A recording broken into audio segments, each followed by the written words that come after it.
In short summary अगर समझो जो मेन कैरेक्टर है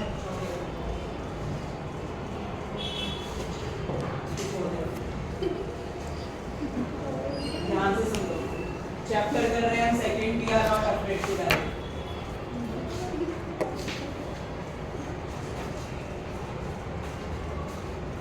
चैप्टर के टाइटल से ही हमें पता चल जाता है ये story. We are not afraid to die में 4 मेन इंपॉर्टेंट कैरेक्टर हैं। पहला नरेटर, ठीक है। दूसरा नरेटर की वाइफ है, इनके नाम दे रखे हैं। वाइफ का क्या नाम है? वाइफ का मैरी। वाइफ का नाम मैरी है। 2 बच्चे हैं, पहला सन और दूसरी बेटी है, ठीक है। बच्चों में से 2 हैं। बेटी का नाम सुई सुजैन है, उसने लिखा हुआ है, और बेटे का नाम जोनाथन है, जिसको उसने जॉन बोला, ठीक है। इसके अलावा 2 और कैरेक्टर हैं इसके अंदर जो दोनों के दोनों क्या हैं, क्रू मेंबर्स हैं। एनसीईआरटी इसके पास लिख तो दिया और क्या चैप्टर के इनिशियली है ना, उन दोनों का नाम दे रखा है Larry vigil, Swiss Herb sizzler. ये दोनों जो अमेरिकन है, जो लैरी विजल है वो अमेरिकन है। याद रखना दोनों के नाम पूछ लिए जाते हैं। लैरी विजल है इसका ये अमेरिकन है, और दूसरा जो स्विट्जरलैंड का रहने वाला है, इसके उसके साथ क्या लिखा हुआ है? स्विस लिखा हुआ है। स्विस का मतलब क्या है? ये स्विट्जरलैंड का रहने वाला है, हर्ब सिजलर। ये दोनों क्रू मेंबर थे। क्रू मेंबर का मतलब क्रू क्या होती है? जैसे एरोप्लेन में जो मेंबर्स होते हैं ना, तो एयरपोर्ट के जो मेंबर्स होते हैं उनको क्रू मेंबर्स कहते हैं। हाँ, जो एयर होस्टेस है या फिर और जो उसमें पायलट है, उसके अलावा 2 और भी जो हेल्पर्स होते हैं, मेल हेल्पर्स भी होते हैं, तो उनको क्रू मेंबर्स कहा जाता है। वो एक टीम की तरह काम करते हैं। तो ये दोनों क्या थे? ये दोनों ट्रेंड सेलर्स। ट्रेंड सेलर मतलब पहली बार सेलिंग नहीं कर रहे थे, इनके पास बहुत सारे सेलिंग के एक्सपीरियंसेस थे। और जो हमारा ऑथर है, ठीक है, गॉर्डन कुक और एलन ईस्ट, जो हमारा नरेटर है, वो क्या है, उसने अपने बारे में जो इनिशियली बताया था, उनके बारे में जानना जरूरी है, वरना स्टोरी समझ में नहीं आएगी। वाइफ का नाम दे रखा है मैरी, सन का जोनाथन, डॉटर का सुजैन, ये तुम्हें मैंने पहले ही बता दिया। सुजैन, सुई उसको वैसे उसने बोल रखा है, सुई को सुजैन उसने शॉर्ट फॉर्म में, और जोनाथन को जॉन बोल रखा है, ठीक है। अब जो हमारा ऑथर है ना, इंग्लैंड का रहने वाला है, उसने क्या किया? उसका ड्रीम था अभी उसकी वाइफ का और उसका, कि वो वही एक पूरे वर्ल्ड का एक सर्कल लेकर आएंगे, सेल करेंगे इतना लंबा, जो कि एक पहले कैप्टन जेम्स कुक ने अर्लियर 200 साल पहले 200 इयर्स अर्लियर एक सेम जर्नी की थी, जो वो चाहते थे कि अपने इंग्लैंड से शुरू करेंगे, पूरा चक्कर घूमेंगे और वापस अपनी कंट्री आ जाएंगे। उन्होंने जर्नी स्टार्ट की, जिसमें बहुत रफ वेदर में वो उन्हें फेस करना पड़ा। ये इनिशियली पहला पैराग्राफ बहुत इंपॉर्टेंट है तुम्हारी बुक का, इसलिए मैं एक बार इसको दोबारा पढ़ रही हूँ, ठीक है। डिस्क्रिप्शन देने के बाद कहता है आई सेट सेल फ्रॉम प्लाईमाउथ से उसने जर्नी स्टार्ट करी इंग्लैंड टू डुप्लीकेट क्या होता है? नकली। लेकिन यहाँ पे डुप्लीकेट का मतलब second time, for the second time. पहले फॉर्म कर चुका है captain James cook, second round में इन्होंने जर्नी स्टार्ट की वर्ल्ड रिकॉर्ड बनाने के लिए। The round of the world voyage made 200 years earlier bye captain James cook ने 200 साल पहले ये जर्नी की थी, वही सेम जर्नी, उसी सेम रास्ते से ये जाना चाहते थे। For the longest time, Mary and I, means author and his wife, ठीक है, इसका नाम मैरी उन्होंने बताया हुआ है। मैरी एंड आई कहते दोनों सिंगल आर्टिस्ट, ठीक है। 37 साल का इसकी एज दे रखे, 37 years old businessman had dreamt of sailing in the wake of the famous explorer, and for the 16 years, देखो 37 साल का वो खुद है, 37 years उसने अपनी एज बताई है, और फ्रॉम लास्ट 16 इयर्स से वो क्या कर रहा है? ही वॉज सेविंग मनी, पैसा बचा रहा है। मतलब 21 साल का था तब शुरू कर दिया था, मेरा ड्रीम है इसको फुलफिल करना है, उसके लिए 16 साल से वो पैसे बचा रहा है, 16 ईयर से पैसे बचा रहा है उस जर्नी पे जाने के लिए, क्योंकि इतना लंबा टूर करने के लिए शिप भी चाहिएगा, उसके साथ साथ उसको एक्सपीरियंस भी चाहिएगा, अपनी बोट बनाने के लिए पैसे तो बहुत सारे चाहिए, ठीक है। एक बड़ी बोट जिसमें रूम्स हो, जिसमें वो इतनी लंबी जर्नी कर सके, छोटी सी बोट से काम तो चलेगा नहीं, कमरे भी चाहिए, वॉशरूम भी चाहिए, ठीक है, सोने के लिए बेड और जो जितना पूरे घर की तरह उसको कमरा चाहिए उसको। सारी फैसिलिटीज चाहिएगी। फिर क्रू मेंबर्स 2 हायर करे हैं, पैसे उनको भी देने पड़ेंगे। बच्चों के लिए अपने लिए सारी सेविंग्स उसने अपनी कहाँ लगा दी थी, इस जर्नी के लिए लगा। अब क्या कहते हैं, we had spent all our leisure time honing our seafaring skill। एक वर्ड इसलिए यूज किया है honing। honing मतलब होता है शार्प करना। शार्प मतलब चाकू की धार नहीं, शार्प का मतलब क्या है, अपनी स्किल्स को शार्प करना, उनको एक्सेल बनाना। जो स्किल्स है मेरी बोटिंग स्किल, मैं मेरे को कोई अकेले को समुद्र में भेज दे, मुझे कुछ आता ही नहीं, मुझे समझ में ही नहीं आएगा कि कैसे तूफान से लड़ना। लेकिन उन्होंने क्या किया, छोटी छोटी जर्नी कर कर काफी एक्सपीरियंस गेन। ऐसा नहीं वो पहली बार बोट पे बैठ के जा रहे चलो भैया फर्स्ट टाइम ही हम इतना लंबा टूर कर आएंगे, नो नो नो। उन्होंने 16 ईयर बहुत सारे ऐसे छोटे छोटे एक्सपीरियंसेस लिए, छोटी छोटी जर्नी कर कर कि हाँ हम परफेक्टली तैयार हैं लंबी जर्नी के लिए। मेरी बात समझ में आ गई कि नहीं? तो उन्होंने अपनी स्किल्स को सी फारिंग स्किल्स, सी में घूमने की जो स्किल्स हैं उनको क्या किया, शार्प हॉर्न किया इन द ब्रिटिश वाटर। मतलब उन्होंने जो गए वो समुद्र के आपको ये तो पता ही है कि ब्रिटेन चारों तरफ से समुद्र से घिरा हुआ है, एक ऐसी लंबी सी एक वो बनी हुई है और वो क्या है पूरा का पूरा पानी से घिरा हुआ, छोटा सा आइलैंड टाइप भी है।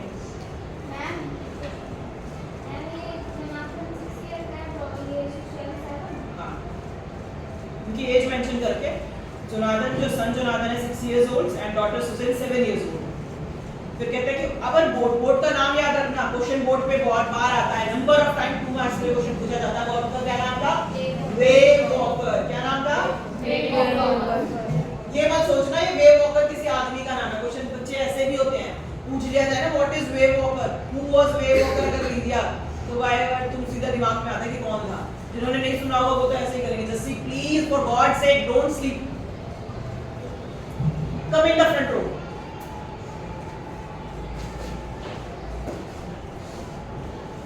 अब उसने क्या क्या ये अंडरलाइन कर लेना, ये घर जाके भी पढ़ लेना।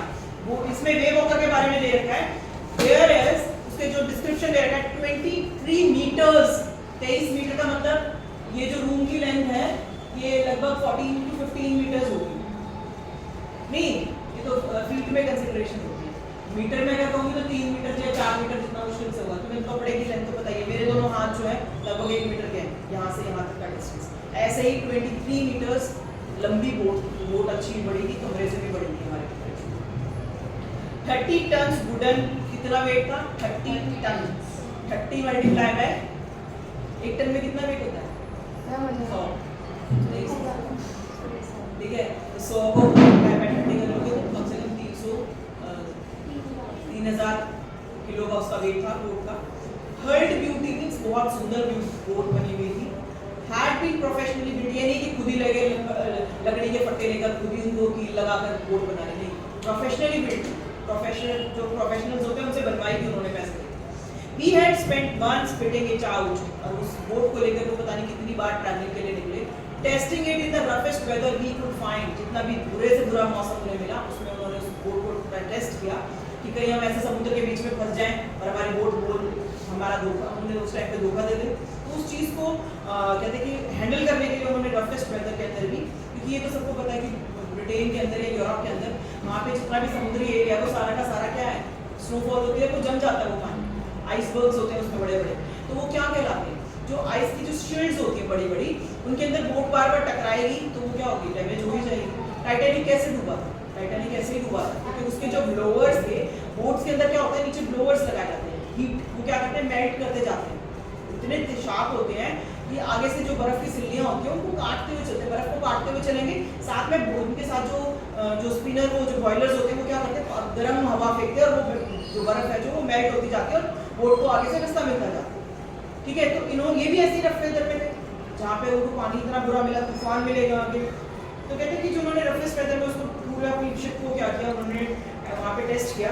The first leg of our plan 3 year, पहली जर्नी कितने साल के लिए रखी, 3 साल, मतलब 3 साल लगातार ट्रेवल करेंगे। ऐसा नहीं कहीं रुकेंगे नहीं, जहाँ जहाँ जिन जिन कंट्रीज में होते हुए चलेंगे वहाँ पे रुकते भी चलेंगे, लेकिन एक कंट्री से दूसरे कंट्री की तरफ जाने तक भी बहुत लंबा समुद्र का, बहुत कई दिनों तक उन्हें कोई लैंड पोर्शन नजर नहीं आया। फर्स्ट लेग का जो उनका वो कितना लंबा था, 1,05,000 किलोमीटर्स का उन्होंने अपना पहली जर्नी का जो टाइम पीरियड रखा। मैप लेकर चलते हैं ये सारे, इतनी लंबी उन्होंने जर्नी रखी। पास्ट प्रेजेंट की बहुत आसानी से उनका पहला जो फर्स्ट फेज था वो निकल गया। As we sail down the west coast of Africa to Cape Town, कहाँ से कहाँ पहुंचे, अफ्रीका टू केप टाउन। फिर कहते then before heading to the east, अब वो अफ्रीका से कहाँ की तरफ चल पड़े, ईस्ट की तरफ, ठीक है, ईस्ट की मतलब जो इंडियन ओशियन है उसकी तरफ आ गए। ये बात समझ में आ रही है। यहाँ अगर हम मैप की बात करें, मैप में यहाँ पे अफ्रीका दिखेगा, अफ्रीका से ईस्ट की तरफ आते हैं तो यहाँ इंडिया दिखेगा, और ये इंडियन ओशियन है सारा का सारा। इंडियन ओशियन में सबसे ज्यादा रफेस्ट वेदर मिलता है, जितने सुनामीज आते हैं, तूफान आते हैं, सब यहाँ मिलते हैं, ठीक है। तो रफेस्ट वेदर वहाँ पे होता है। कहते हैं पहला पार्ट तो अच्छे से हो गया, ईस्ट की तरफ वो बढ़े, फिर टू क्रूमैन, उन्होंने बता दिया था American Larry Vigil and Swiss Herb Seigler to help to tackle one of the world's roughest sea, the southern Indian Ocean. दुनिया का सबसे ज्यादा रफेस्ट वेदर अगर कहीं होता है तो वो कहाँ मिलता है, साउदर्न इंडियन ओशन, ठीक है, जो हमारा हिंद महासागर है उसके अंदर पाया जाता है, और उसके भी साउदर्न का, ठीक है। उसके आगे जितना भी चैप्टर है वो सारा का सारा उनकी जर्नी से ही रिलेटेड है। मेन चीज यहाँ तक की जो second day out of Cape Town से जब वो निकले हैं, उसके बाद उनके साथ एनकाउंटर स्ट्रॉन्ग गेज, बड़ी बड़ी लहरें उनके साथ चल पड़ी। ये जो सारा पोर्शन है, फिर ये आप लोगों को इन मतलब अगर आप कंप्लीटली पढ़ना है तो चैप्टर में से ही पढ़ना है। मैं आप चल रही हूँ जो कंटेंट पार्ट तुम्हारा सपोर्ट में दे रखा है, मेन चीजें जो इन्होंने डिस्कस की, पूरा थॉरली अब रीड करने का टाइम नहीं है, ठीक है। जो इन्होंने फर्स्ट मैंने वीडियो में ये भी डाल दिया है, जो सपोर्ट के छोटे छोटे लिंक्स दे रखे हैं, इसमें दे रखा है जोनाथन एंड सुजैन, दोनों के चारों की तरफ सर्कल बनाकर दे रखा है, give strength to their parents, क्योंकि इसमें बच्चों का बड़ा रोल था। वो जर्नी में बच्चों को इतने 3 साल के रह गए तो बच्चों को अकेला नहीं छोड़ सकते थे, दैट्स व्हाई उन्होंने बच्चों को क्या किया, they take them with themselves, और लेकर गए हैं उनको साथ में जर्नी के लिए, कि बच्चों को 3 साल 4 साल के लिए कौन अकेला छोड़ेगा, वो भी उनके साथ ही, वरना शिप पे लेके जाने का कोई सीन था नहीं बच्चों को। अब लेकिन बच्चों की क्या पावर्स थी, बच्चों ने कैसे अपने पेरेंट्स को सपोर्ट किया, ये चीज इंपॉर्टेंट थी। कहते give strength to their parents, जब भी बुरी हालत में फंसते तो बच्चे अपने पेरेंट्स को स्ट्रेंथ देते, हिम्मत हारने नहीं देते। ब्रेव एंड करेजियस, बच्चे बहुत बहादुर थे, 6-7 साल का बच्चे से हम बहादुरी वर्ड भी नहीं पता होगा उन्हें बहादुर, लेकिन हम उनसे एक्सपेक्ट करें they are very much brave and courage, और बहुत पॉजिटिव एंड ऑप्टिमिस्टिक। बच्चे कभी निराश नहीं हुए, दे ऑलवेज कंसीडर पापा आप कर लोगे, ठीक है, वी विल वी अगर। और ये बात सबसे बड़ी बात जो उन्होंने कहा, ये चैप्टर की जो लाइन है, first title of the line, these words are said by these kids, उन्होंने ये लाइन कही थी, we are not afraid to die, ठीक है, हमें मरने से डर नहीं लगता, वी ऑल आर टुगेदर, हम चारों अगर साथ हैं, mumma you and Sue and I, अगर हम सारे साथ हैं तो we are not afraid to die, हमें मरने से डर नहीं लगता, ठीक है। इतने ब्रेव बच्चे थे। कहते हैं hopeful in tough and serve severe conditions, very severe condition में जब बिल्कुल लगा कि बचने की कोई हालत नहीं है, पूरा बोट पानी से भर गया, even that they are optimistic, अभी भी वो अपने पेरेंट्स को सपोर्ट कर रहे थे, कह रहे थे पापा घबराने की जरूरत नहीं है। Mature and helpful and supportive, बच्चे बड़े मैच्योर, रोना चीखना चिल्लाना शुरू करते हैं, हमारे जैसे बच्चे हों तो क्या करें, स्टार्ट मम्मा मर जाएंगे, मम्मा प्लीज बचाओ, पापा प्लीज बचाओ, बट दे नेवर सेड, उन्होंने कभी नहीं कहा ऐसा कुछ। फिर कहते हैं शोड फेथ इन फादर, और अपने फादर में बहुत, पापा आप कर लो, you are the best captain in this world, ठीक है, यू आर द बेस्ट पापा इन दिस वर्ल्ड, वो ये वर्ड्स बोलते हैं अपने फादर को। कार्ड बनाते हैं, कार्ड में कैरिकेचर्स बनाते हैं, कार्टून्स बनाते हैं, and they showed to their parents, और कहते हैं हम देखो हमारी फनी फैमिली। वो इतनी डिफिकल्ट सिचुएशन में भी अपने पेरेंट्स को हंसाने की कोशिश करते हैं, बिल्कुल काम करने की कोशिश करते हैं कि डोंट गेट पैनिक, हम सब कर लेंगे। They have faith in God, कि भगवान है ना, सब कुछ हेल्प करेगा। नेवर पैनिक लाइक चिल्ड्रन, ठीक है, बच्चों की तरह जो जनरली बच्चे होते हैं उनकी तरह कभी पैनिक नहीं करते वो बच्चे, बिहेव लाइक एडल्ट्स, बड़ों की तरह, मैच्योर्स की तरह वो बिहेव करते हैं।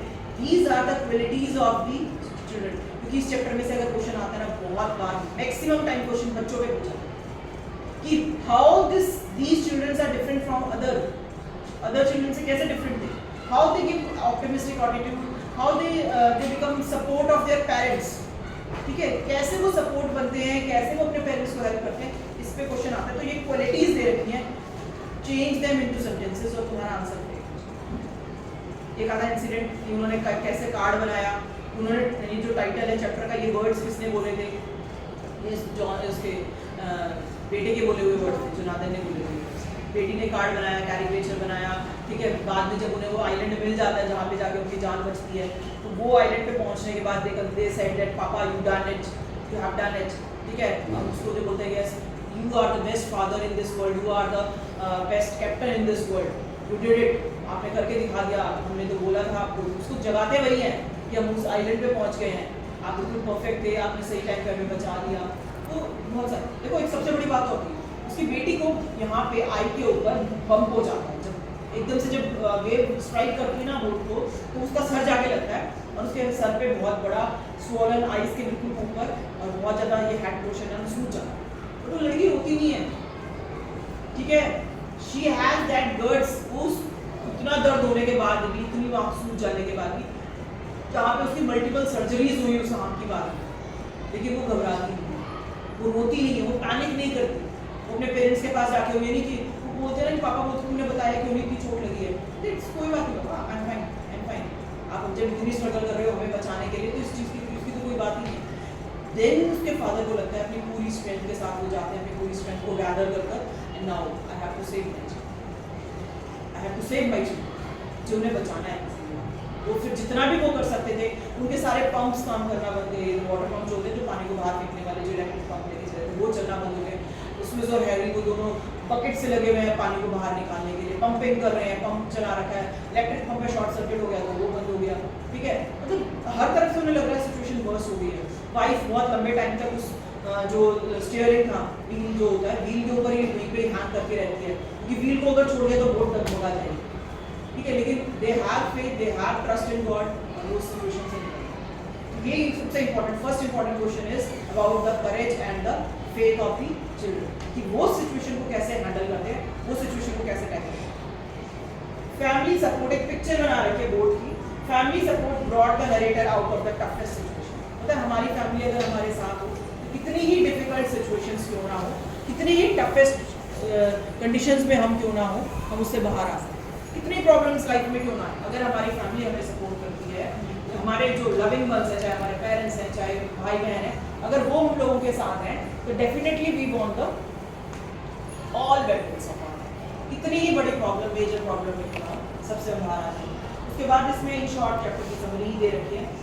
The story we are not afraid to die if we all be together is a story of extreme courage, skill exhibited by Gordon Cook, his family and the crew man in a war with water. A war with water थी ये, लड़ाई किसके साथ थी? Sea, war with sea थी या war with water कह लो, waves for survival, और किस चीज़ के लिए थी? जिंदा है, for the survival. Round the world voyage in July 1976, the narrator, his wife Mary Sanjunadan, daughter Suzanne, set sail from Plymouth to England. Repeating the round the world voyage made 200 years early by the Captain James Cook, took the voyage in the southern Indian Ocean in their professionally built ship. The Wave Walker, a 23-meter long and 30-ton wooden boat, accompanied by the two experienced sailors, Larry Vigil, an American, and Herb Sisler, a Swiss मतलब Switzerland का native था वो.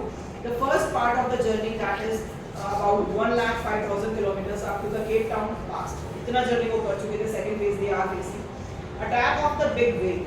In short, इन्होंने दे रखा है. On the second day, they begin to encounter the storm waves up to the 15 meters as high as the mainmast. जो boat का जो अपर मैस्ट था, जो तिकोना हिस्सा बनाया हुआ था, उस तिकोने हिस्से की हाइट से भी ज्यादा 15 मीटर्स हाई, 15 मीटर हाइट की वेव ने स्ट्राइक किया. 15 मीटर की हाइट कम से कम अगर हम मान के चलें 3 मंजिल बिल्डिंग लगाकर चलें. अगर हम इसकी हाइट लगाकर चलते हैं 15 मीटर की, मतलब 1 मीटर 2 मीटर 4 मीटर की हाइट पे हमारी ये छत है. ऐसे ही सोच के देखो, ऑलमोस्ट चौथी मंजिल तक का हाइट, इतनी लंबी वेव, पानी कितनी ऊंचाई से सोच के देखो, कितनी स्ट्रेंथ के बाद कितना लंबा पानी उठा होगा, बोट के ऊपर गिरा होगा, बोट के बचने की क्या हालत रही होगी. मतलब छोटा सा एग्जांपल सोच के देखो, ये एक बोट है, ठीक है, बोट के ऊपर कोई वेव 15 फीट की हाइट से गिर रही है, पानी बहुत तेज लहरें आई और बोट के ऊपर गिर गई, निराशा ही हो जाएगा. ठीक है, प्रेशर कुछ इतना ऊपर से पानी, पहला टैंक टूटा, और ऊपर से देखो यहाँ से जो बोट की जो शेप है, यहाँ पे फट्टे लगे हुए हैं, फट्टे यहाँ प्लैंक्स ही, ये सारे प्लैंक से ही बनी हुई है. जब वो गिरेगा तो प्लैंक टूट जाएंगे, ठीक है, वो सारे के सारे बिखरने शुरू हो गए, नीचे से भी पानी आना शुरू हो गया, ऊपर से लहरों से आया. वो तो खैर बार बार नहीं आ रही वो वेव, वो लेकिन उसने एक बार स्ट्राइक कर दिया, उसकी स्ट्राइकिंग की वजह से वो जो बोट में डैमेज होना था वो हो गया.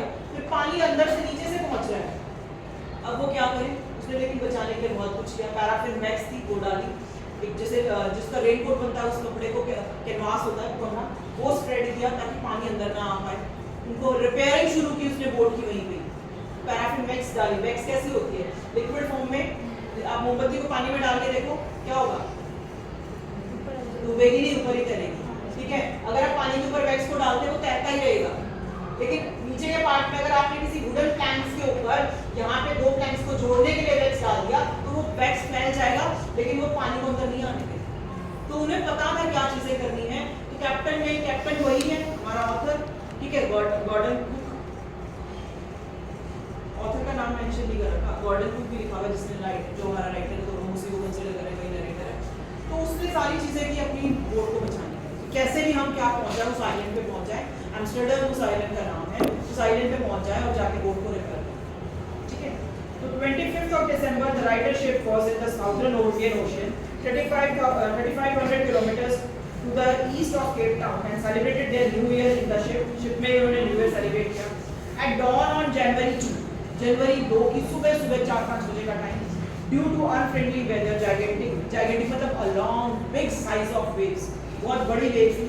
A sailor slow their speed, seller ने अपनी स्पीड कम कर ली क्योंकि जितनी तेजी से बोट चलेगी और उस पे डैमेज उतना ही ज्यादा होगा। उसने देखा वेदर अच्छा नहीं है तो उसने स्पीड स्लो कर ली। Drop the storm zip and take the other precautions भी ली। storm zip को जो एक ये फ्लैग टाइप की जगह रहता है, वो लहरों से टकराकर उसको स्पीड अप करता है, उसने उसको कम कर दिया। Sailor completely lift raft brim, attach lifelines and life jackets। और बच्चों और अपने जो क्रू मेंबर्स थे उनको क्या बोला, लाइफ जैकेट्स पहन लो कि डूब जाओ तो पानी में मान लो बोट बिल्कुल ही बिखर जाए, सब इधर उधर हो जाए, कम से कम लाइफ जैकेट्स हो, किनारे पे कहीं ना कहीं पहुंच जाएंगे। Suddenly at 6 p.m. a tremendous explosion shook the wave walker। 6 बजे के करीब शाम को बहुत बड़ी वेव जो लहरें थी उन्होंने वेव वॉकर को डिस्ट्रॉय किया, एक्सप्लोजन किया। And the author was thrown overboard. तो उस टाइम पे वो कहाँ था, ओवरबोर्ड पे था, ऊपर वाला प्लेटफॉर्म जिसके ऊपर स्टीयरिंग और व्हील था उसके ऊपर था, और उसका सर जाके उसकी चेस्ट को जाके उसके ऊपर लगती है। The ship was about to capsize, पूरी टूटने वाली थी। when the another gigantic wave hit it, toasting upright once again, दोबारा से उसको बिल्कुल बुरी हालत में छोड़ दिया। In spite of his injuries, उसको बहुत चोटें लगी थी ऑथर को भी। The narrator took the charge of the situation, लेकिन वो क्या है, कैप्टन है, वो तो हार नहीं मान सकता। Somehow he found the wheel, उसने व्हील को पकड़े रखा, lined up this turn for the next wave, hung on till Mary appeared and took the charge of it। जो बंक थे नीचे, जो कैबिन्स बने हुए थे, कैबिन्स में से मैरी बाहर आती है और उसको बोलता है कि तुम व्हील पकड़ो, मैं जाके नीचे का अरेंजमेंट देखता हूँ कि क्या हालत है, क्या कंडीशन है। मधु सीधी बैठ। Larry and Herb started pumping out water like a madman, बिल्कुल पागलों की तरह पानी निकाल रहे थे वो। The whole starboard side blushed inward, पूरा का पूरा साइड बोर्ड जो फ्रंट की तरफ का जो पोर्शन था बोट का सारा अंदर की तरफ चला गया था, प्लैंक सारे के सारे टूट गए। The narrator managed to cover the canvas across the gaps, prevent canvas उसने spread किया जो gap हो गए थे, prevents from water from entering the ship।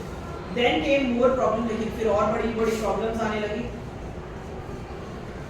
There had pumps stopped working, electric pumps short circuited।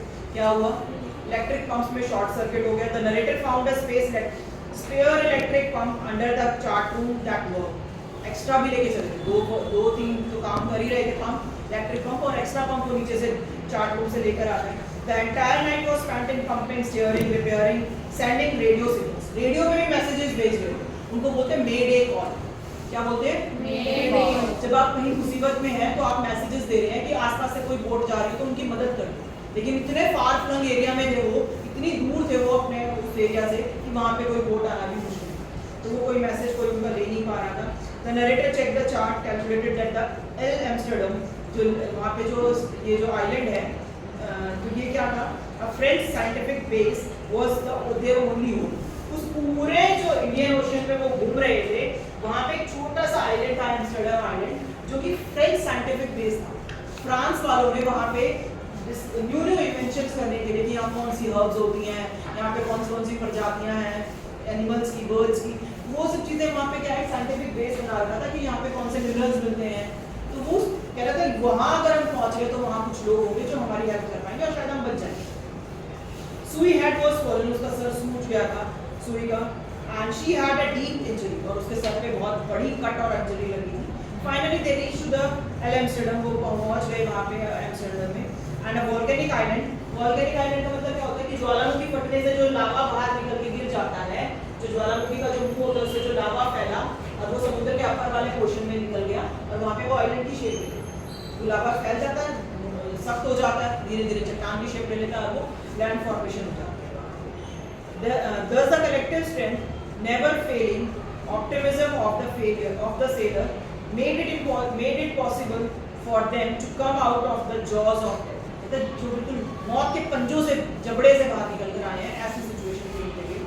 Those Jonathan and Sui did not do anything to save way forward. उन्होंने boat को बचाने के लिए बेचारे बच्चे क्या करते, पानी निकालते हैं तो कितना निकाल पाते, but their courage, faith, optimism gave extra strength and persistence to the narrator and his team.